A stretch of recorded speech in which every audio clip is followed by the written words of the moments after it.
तुमचा हेतू सहज आपल्यास मृत्यूचं भय वाटत नाही काय? सृष्टीचा पालन करता भगवान विष्णू ज्याचं रक्षण करता आहे त्या परमेश्वराचं नाव घेता मृत्यूचं भय ते काय? दैत्यराज, हा अहंकार बरा नव्हे.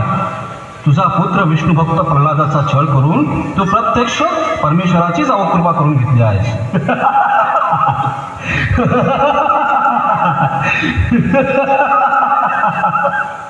या हिरण्यकश्यपूस अमरत्वाचं वरदान प्राप्त झालेलं असताना त्या तुझ्या भगवंताचा माझ्या पुढे काय निभाव लागणार आहे?